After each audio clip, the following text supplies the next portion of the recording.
তাৰ কালিৰ এদিনাখন প্ৰত্যেক দিনাৰ দৰে সম্ৰাট আকবৰ আৰু বীৰবল ৰাজ্যখন ফুৰিবলৈ ওলাল। তেওঁলোকে প্ৰত্যেক দিনাই একোটা নতুন বিষয়ৰ ওপৰত চৰ্চা কৰে আৰু সেই বিষয়ৰ পৰা শিক্ষা লয়। তেওঁলোকৰ আজিৰ বিষয় আছিল ৰাজ্যখনৰ সুখ সমৃদ্ধি। বীৰবল, চোৱাচোন আমাৰ এই ৰাজ্যখন কিমান সমৃদ্ধিশালী। কিন্তু বীৰবল তেওঁৰ সৈতে সহমত নাছিল আৰু তেওঁ নিজৰ অসন্মতি প্ৰকাশ কৰি সম্ৰাট আকবৰক ক'লে, মহাৰাজ, আমাৰ ৰাজ্যখনৰ প্ৰজাই যদিও সমৃদ্ধিশালী জীৱন যাপন কৰি আছে, তথাপি ধনৰ বাবে তেওঁলোকে যিকোনো কাম কৰিব পাৰে। এই সন্দৰ্ভত তেওঁলোক দুয়োৰে মাজত বহু সময় চৰ্চা হ'ল, কিন্তু তথাপি তেওঁলোক কোনো এক সিদ্ধান্তত উপনীত হ'ব নোৱাৰিলে।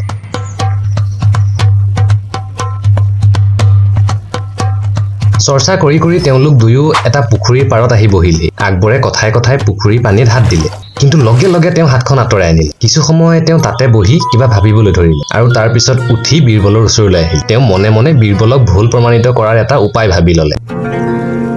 বীৰবলৰ ওচৰলৈ আহি তেওঁ ক'লে, কোনো ব্যক্তিয়ে যদি গোটেই ৰাতি এই পুখুৰীটোত থিয় হৈ থাকিব পাৰে, তেন্তে তেওঁক 1000 সোণৰ মুদ্ৰাৰে পুৰস্কৃত কৰা হ'ব। আৰু তুমি কোৱাৰ দৰে যদি ধনৰ কাৰণে প্ৰজাই যি হ'লেও কৰিব পাৰে, তেন্তে কোনোবা নহয় কোনোবাই এই প্ৰত্যাহ্বান নিশ্চয় স্বীকাৰ কৰিব। সম্ৰাট আকবৰৰ এই কথা সেইফালেৰে গৈ থকা এজন দুখীয়া বৃদ্ধ লোকৰ কাণত পৰিল।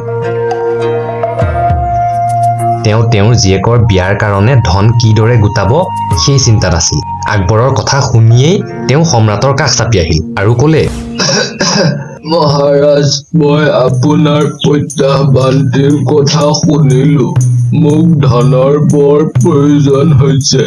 মই আপোনাৰ এই প্ৰত্যাহ্বান স্বীকাৰ কৰিছো। ইমান বয়সীয়াল ব্যক্তিজনে এই প্ৰত্যাহ্বান কিদৰে পাৰ কৰিব তাক লৈ আকবৰ আৰু বীৰবল বৰ আচৰিত হ'ল। বীৰবলে সেই বৃদ্ধ ব্যক্তিজনক পৰামৰ্শ দিলে যে তেওঁ এই প্ৰত্যাহ্বানৰ সন্মুখীন হ'ব নালাগে। যদি তেওঁক ইমানেই ধনৰ প্ৰয়োজন হৈছে, তেন্তে তেওঁ সম্ৰাটৰ পৰা ধন ধাৰলৈ লওক। কিন্তু সেই বৃদ্ধ ব্যক্তিজনে সেই কথাত মান্তি নহ'ল। তেওঁ প্ৰত্যাহ্বানৰ বাবে সাজু হ'ল। প্ৰত্যাহ্বানৰ সময় আহি পৰিল। আকবৰে বীৰবলক সেই বৃদ্ধ ব্যক্তিজনৰ ওপৰত চকু ৰখাৰ দায়িত্ব দিলে। ৰাতি সেই পুখুৰীৰ পানী ইমান ঠাণ্ডা হৈ পৰিছিল যে যদি কোনোৱে সেই পানীত আঙুলিও ভৰাই দিয়ে, তেন্তে সেই আঙুলি ঠাণ্ডাত ঠৰঙা হৈ যাব। কিন্তু তথাপি সেই বৃদ্ধ ব্যক্তিজনে পিছ হুহুকি নাহিল। তেওঁ প্ৰত্যাহ্বানৰ চৰ্ত অনুসৰি সেই পানীৰ মাজত থিয় হ'লগৈ। ইফালে বৰফ যেন চেঁচা পানী আৰু এফালে শীতল বতাহ। কিন্তু তথাপি সেই বৃদ্ধজন নিজৰ ঠাইৰ পৰা অলপো নলৰি সেই ঠাণ্ডা পানীত তেওঁ গোটেই ৰাতি কঁপি কঁপি থিয় হৈ থাকিল। অৱশেষত ৰাতিপুৱাল। প্ৰত্যাহ্বানৰ সময়ো শেষ হ'ল। বীৰবল আৰু চিপাহীহঁত আচৰিত হ'ল যে এই বৃদ্ধ ব্যক্তিজনে কিদৰে ইমান কঠিন প্ৰত্যাহ্বান এটা পাৰ কৰিব পাৰিলে।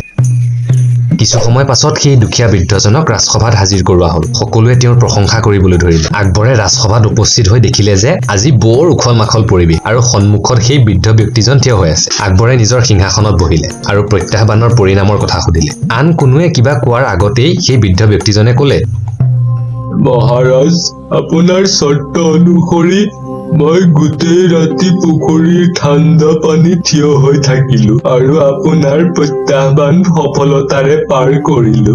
অনুগ্ৰহ কৰি আপুনি মোক মোৰ পুৰস্কাৰ প্ৰদান কৰক। সম্ৰাট আকবৰ হতভম্ব হ'ল, কাৰণ সেই বিজয় কেৱল বৃদ্ধ ব্যক্তিজনৰ নাছিল, সেই বিজয় বীৰবলৰো আছিল। কিছু সময় ভাবি আকবৰে আচৰিত হৈ সুধিলে, তুমি এই অতিপাত ঠাণ্ডাত ইমান ঠাণ্ডা পানীত কিদৰে থিয় হৈ থাকিব পাৰিলা? বৃদ্ধ ব্যক্তিজনে ক'লে, মহাৰাজ, মই ৰাজমহলৰ খিৰিকীৰ কাষত জ্বলি থকা এটি সৰু মাটিৰ চাকি চাই চাই সেই চাকিটো মোৰ কাষতে আছে বুলি মনতে ভাবি লৈ এইদৰেই ৰাতিটো পাৰ কৰিলো। কিন্তু সম্ৰাট আকবৰে সেই কথাত মান্তি নহ'ল আৰু তেওঁক পুৰস্কাৰ দিবলৈ সাজু নহ'ল।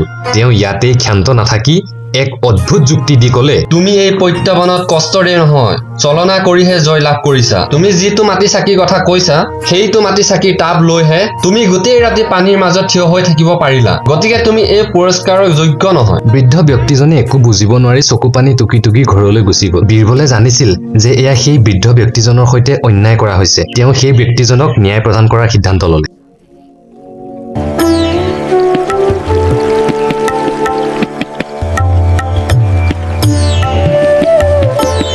পাছদিনাখন আকবৰ আৰু বীৰবল দুয়ো হাবিলৈ চিকাৰলৈ বুলি ওলাল।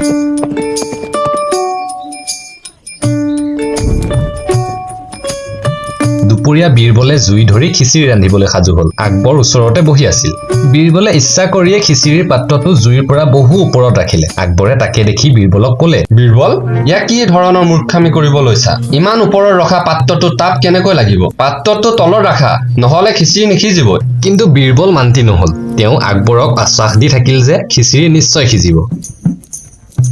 এইদৰে দুপৰীয়া গুচি আবেলি হ'ল আৰু আকবৰে খঙত ৰঙা-চিঙা হৈ ক'লে, বীৰবল, তুমি মোৰ লগত ধেমালি কৰি আছা নেকি? তুমি বুজি পোৱা নাই নেকি ইমান দূৰলৈ তাপ নালাগে বুলি? এই কথা কৈ আকবৰ নিজৰ কথাতে বন্দী হৈ পৰিল। তেতিয়া বীৰবলে তেওঁক সোঁৱৰাই দিলে যে এই কথাতেই তেওঁ এজন বৃদ্ধ ব্যক্তিক পুৰস্কাৰৰ পৰা বঞ্চিত কৰিছিল। বীৰবলে তেওঁৰ কাৰ্যত সফল হ'ল। আকবৰে সেই কথাই ক'লে যি কথা বীৰবলে আকবৰৰ মুখেৰে কোৱাব বিচাৰিছিল আৰু তেওঁক ক'লে, মহাৰাজ, যদি এইকণ দূৰৰ পৰাই জুই তাপ পাত্ৰটোত নালাগে আৰু খিচিৰি নিসিজে, তেন্তে সেই বৃদ্ধ ব্যক্তিগৰাকীয়ে আপোনাৰ সেই ইমান দূৰত থকা ৰাজমহলৰ এটা সৰু মাটিৰ চাকিৰ পৰা কিদৰে তাপ পাব পাৰে? এই কথা শুনি আকবৰে লগে লগে নিজৰ ভুল বুজি পালে আৰু পাছদিনা ৰাজসভাত বীৰবলৰ এই ভুল আঙুলিয়াই দিয়া উপায়টোৰ কথা খুব প্ৰশংসা কৰিল আৰু সেই দুখীয়া বৃদ্ধ ব্যক্তিজনক মাতি আনি 1000 সোণৰ মুদ্ৰাৰে পুৰস্কৃত কৰিল।